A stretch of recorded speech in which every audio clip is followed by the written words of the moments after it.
guys, welcome back to my channel. So if you are new here, thank you so much for tuning in. I hope you find value in this video, and if you're a returning subscriber, you're the best. I know this isn't my typical content, but since the G7X is such a hot topic right now, I thought, as someone who's had this camera for 3 or 4 years now, that I have some value that I can bring to you guys, give you a little information, not just from a content creator's point of view, but also from a photographer's point of view. So if you watched my first summer diary series, I had put in that I started off as a photographer. Also, if you're an OG or friends or family tuning in, you know that my journey literally started as a photographer, and that really, that's, like I said, that's just where this all started. So I have quite a bit of things that I'm going to talk to you about, so grab a pen, notebook, paper, whatever you need, and let's go ahead and get started. Okay, so first things first, I'm going to talk to you guys about why I love this and why this has actually become my go-to camera that I grab when I got to shoot content. First of all, it's just compact and sleek, and I really need to get a case for this. So hopefully in my next video, you're gonna see me with like a little silicone case, because I have a few on Amazon that I've been looking at, and I will link those down below, because if you have one, you need a case, because I have already unfortunately cracked the screen. But I love the size, I love that it's compact, and I love that it has the flip screen. So when I am filming content, I can look here.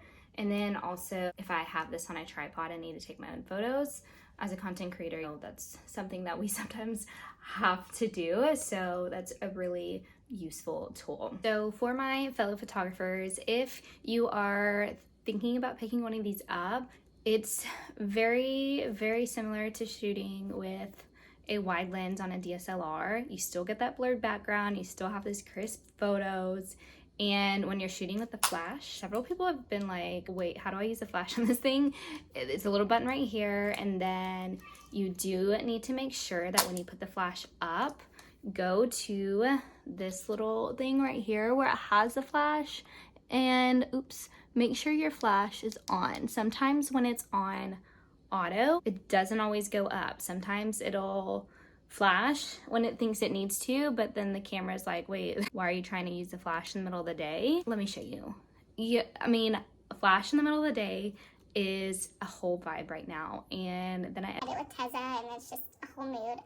I'm obsessed. It's amazing. It's fantastic. This little camera has changed the game for content creators. So my fashion girlies, if you're still using your phone and you want to step it up, here's a comparison. Phone photography, it's still amazing. Now, I do only have the iPhone 12. I know, I feel like I have an old phone because I don't have 3 lenses, but it's okay because I have this thing, and 9 times out of 10, I'm gonna pick this up. It has a super fast lens. So it has the f1.8 to 2.8, which, if you don't know what that means, like photographers, when you're buying a lens, the 1.8 gives a lot of blur in the background. The 2.8 kind of widens it a little bit, but this thing takes some high quality photos, and they look pretty similar to having a wide lens on your DSLR, which is perfect for those of us who are creating content, because if you're shooting fashion content like I am, you want a good, solid, crisp image,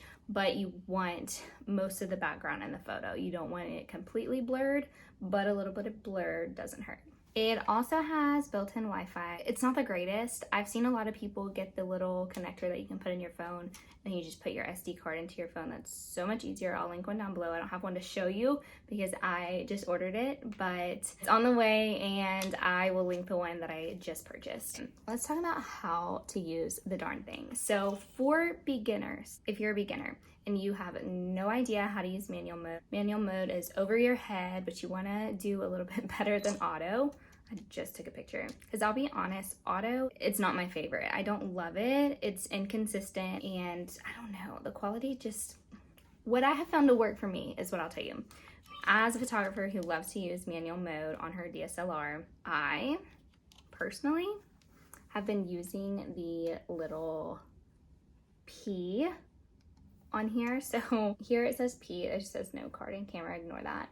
But I have it on P, and then I flip this little switch right here to bring the flash. So I'm gonna show you some photos I've taken with the G7X with flash, versus without, the next thing that I'm going to tell you, and it's something that you may or may not have known, or if you've seen my YouTube shorts about it, or my TikTok, or my Instagram, you know that I recently found out that there is a little port right here. So if you have a MacBook or anything with a C port, you can charge this camera without having to take your battery out. So if you have one of these, you know that your battery has to come out and it goes in the little brick that goes on the wall, and you can't use your camera until it's charged.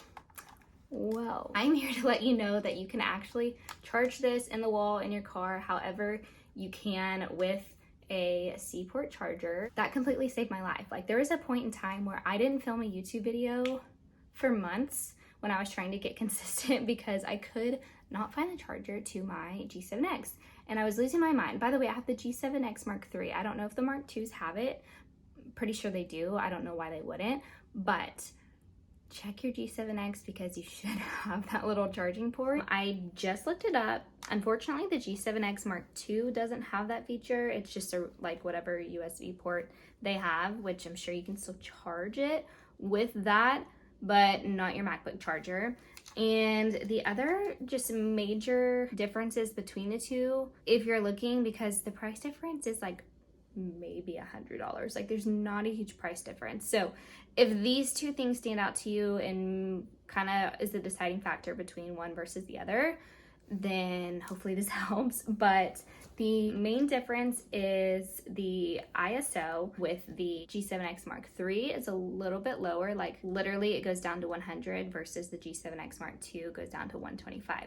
And if you're not a photographer, that literally means nothing to you. It just means that the lower it goes, the more or the less light it can sustain. So your pictures would turn out more crisp and lower light settings than it would if it had a higher SO as like the low point, if that makes sense. If not, if it's over your head, don't worry about it. If you are a photographer and want to learn a little bit more like techie stuff about the G7X, let me know and I can go over that as well. But for content creation purposes, that really, I mean, it shouldn't matter. But what does and may matter to you if you're using it for content creation, like vlogging.